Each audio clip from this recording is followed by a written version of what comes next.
عورت کو چٹپٹی چیز کھلا دو، عورت میں شہوت طاری ہو جائے گی۔ اگر عورت کو سیری پائے کھلا دیے جائیں تو وہ مباشرت کے لیے ترستی ہے۔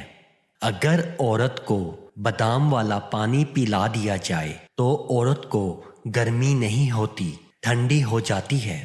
جس عورت کے بال ہر وقت الجھے رہتے ہیں، ایسی عورت بھولی بھالی سادہ ہوتی ہے۔ جن عورتوں کو ہم بستری کے دوران زیادہ پسینہ آتا ہے، ایسی عورتیں بیٹا پیدا کرتی ہیں۔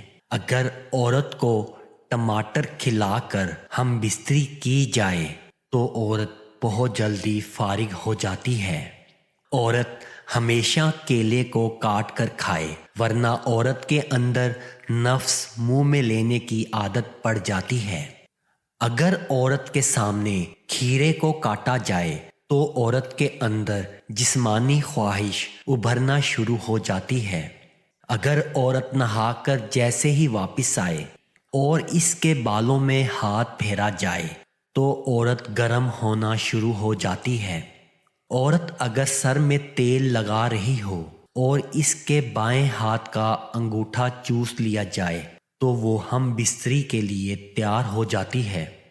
اگر ہم بستری کرنے سے پہلے مرد تھوڑا سا اچار کھا لے تو مباشرت کا مزہ دوبالا ہو جاتا ہے۔ جس عورت کے دائیں گال پر تل ہو وہ بہت چالاک ہوتی ہے۔ جس عورت کے بائیں گال پر تل ہو وہ بہت ہی زیادہ ذہین ہوتی ہے۔ جس عورت کے ہونٹ پر تل ہو وہ محبت کرنے والی ہوتی ہے۔ جس عورت کے کان زیادہ لمبے ہوتے ہیں، ان میں عقل تھوڑی کم ہوتی ہے۔ جس عورت کا سر بڑا ہوتا ہے، ایسی عورت چالاک اور لالچی ہوتی ہے۔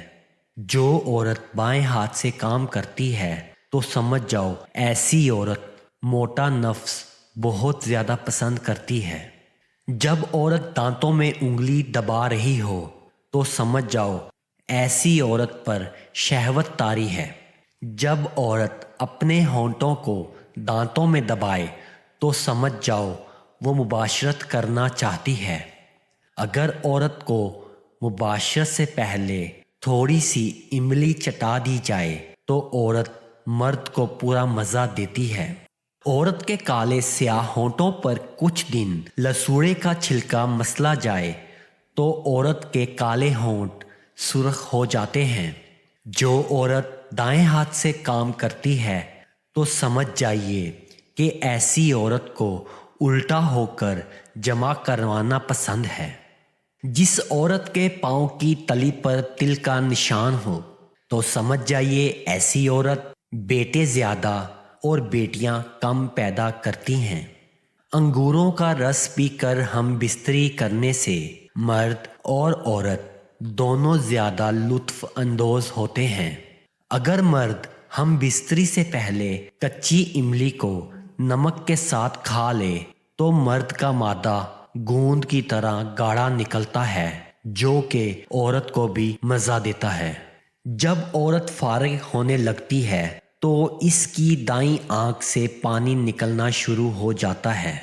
جس عورت کے منہ کا دہانہ چھوٹا ہو اس کی شرمگاہ کا سائز بھی چھوٹا ہوتا ہے۔ جس عورت کے پستان لٹکے ہوئے ہوتے ہیں اس کی شرمگاہ بھی ڈھیلی ڈھالی ہوتی ہے۔ جس عورت کے منہ کا دہانہ بڑا اور کھلا ہو تو اس کی شرمگاہ کا دہانہ بھی کھلا اور بڑا ہوتا ہے۔ جس عورت کے پاؤں زیادہ موٹے ہوں اس کے پستان گول اور موٹے ہوتے ہیں۔ جو عورت کھل کھلا کے ہنسنے کی بجائے صرف مسکراتی ہے، ایسی عورت میں شہوت حد سے زیادہ تیز ہوتی ہے۔ دوستو، اگر آپ کو ہماری یہ ویڈیو پسند آئی ہو تو ہماری ویڈیو کو لائک، شیئر اور چینل کو سبسکرائب کرنا مت بھولیے گا۔